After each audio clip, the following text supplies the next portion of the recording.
What's up, beautiful people? Welcome to my podcast. It's your host, Jenny Hanzi here. And this is a space where we discuss real stories happening. So today we will go into politics. Last week, uh, kina Sifuna, Babu, kina James Orengo, wamekuwa pale Busia, trying to fight the other side of ODM wakisema that ODM has always been with the people, not with the government. Okay, sote tumekuwa tukiona ODM imegawanyika. Kuna since Raila aende since Raila atuage, may his soul rest in peace. Tumekuwa tukiona watu vile wamebadilika. Since Oburu achukue kiti, things have been happening in a ridiculous way. Wanataka kuganisha chama. Na we can all see chama imegawanyika. While Raila was alive, Sifuna has been talking vile anaongea this hii, and Raila had never wished to remove Sifuna as the SG of the party. Naona sasa Raila ameenda, watu wanapiga Sifuna vita, wanataka kumtoa. Na last 2 days ago they went to Mombasa, wakakuwa na meeting pale na wakaamua kumtoa Sifuna as the SG of the party. But the process ambayo ilichukua was not legal, ilikuwa illegal. Na Sifuna akaamua kutoa speech yake na akasema anapinga whatever the neck of ODM ime come up with the decision ya kumtoa kama SG of the party. Na akasema atachukua sheria kupinga hiyo decision, which he did. And the PPDP, Political Parties Dispute Tribunal, wakapinga the decision ya the neck ya ODM kusimamisha jamaa za SG of the party. Naona reason ya kutoa Sifuna sa SG ni nini? Sifuna tumemjua since kitambo. He's a guy that has always been with the people. Kama nilivyosema awali, he has always been with the people. Nothing ambayo iko nasemwa na watu wa UDA alikuwa na support. Naona, and he has never supported President Ruto, in whatever he says, because hakuna kitu ambacho Ruto anasema na kusaidia mwananchi, but ya kusaidia yeye na watu wa mrengo wake, unaona.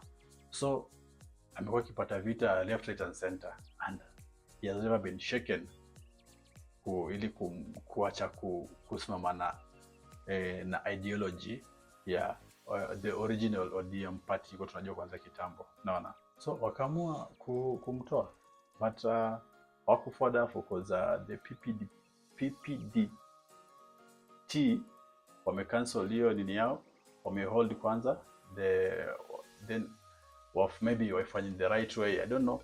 Lakini the thing is, what I can say, my own view is, since Baba aende, everyone has been fighting Sifuna. Na it does not make sense Sifuna kurudi tena kwa koti kwenda kusema hiyo nini yao ya kumbandua as the SG of the party itolewe, whatever it is. On my own view ni the Senate seat amepata na ODM, naona. Na sisi amepata na ODM, come to 27 he will not get the ticket to vie for the same seat. Kama tumeona Jalango alisema 27 and vie for the same seat.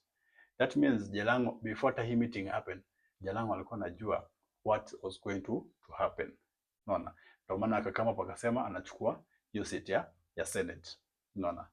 Haya, kitu mimi naweza sema, since kuna a lot of people wenye wako saidia Sifuna, including Babu, Winnie, Orengo, Sifuna himself, watu kadhaa wenye wako na saidia wananchi.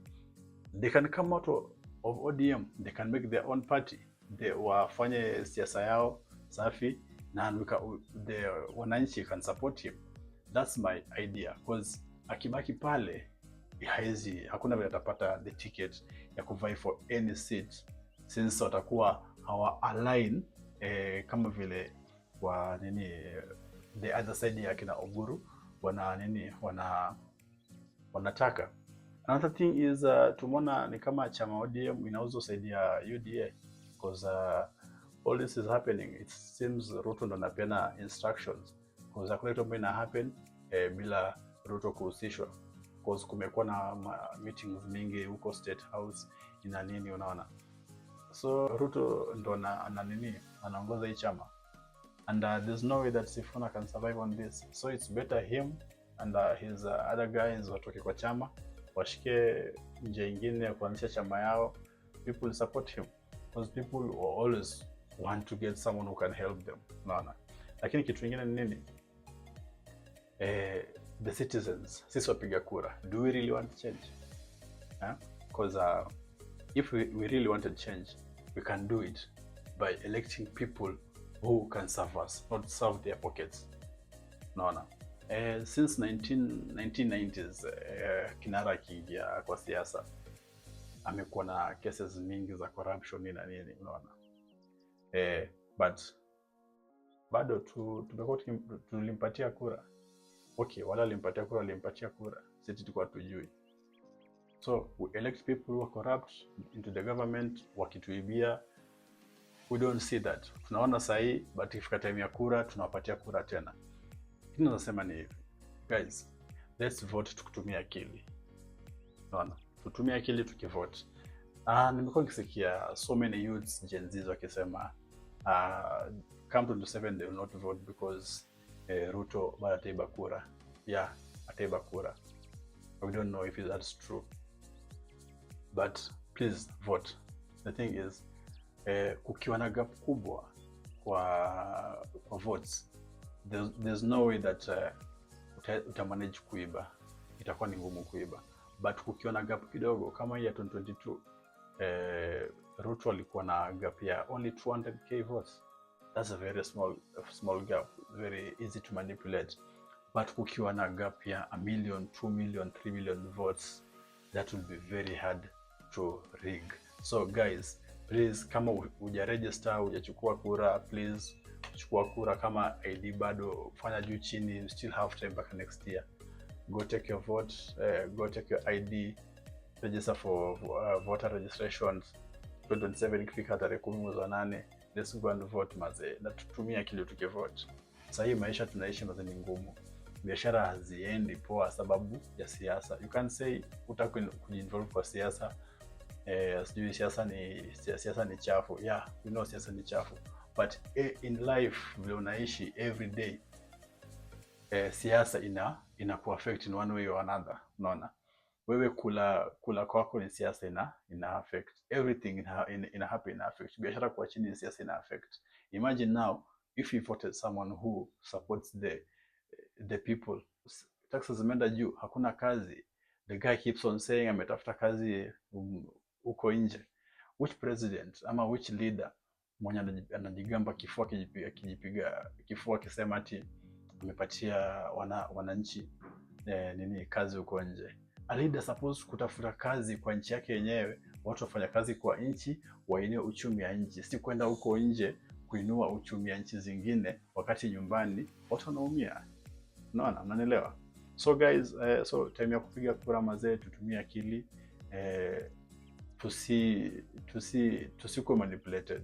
A lot of people come out there, give you cash, give you kama ni chakula nini na nini.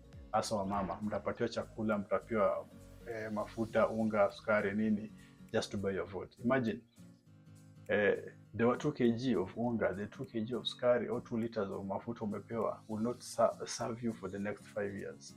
Unaona? Hata wiki, maybe a week, no. 2 kg a week, no. Maybe 2 days, imeisha. Imagine you have kids like 4 kids, 5 kids, or 3 kids. But survive for the next 5 years. They cannot survive na hiyo unga for the 5 years. So, wewe kama umepewa pesa, chukua pesa, but patia kura mtu mwenye atakusaidia. Unaona? Someone who will support the family, will support the citizens, I mean, sorry. Tutumie akili tukipiga kura. Peace.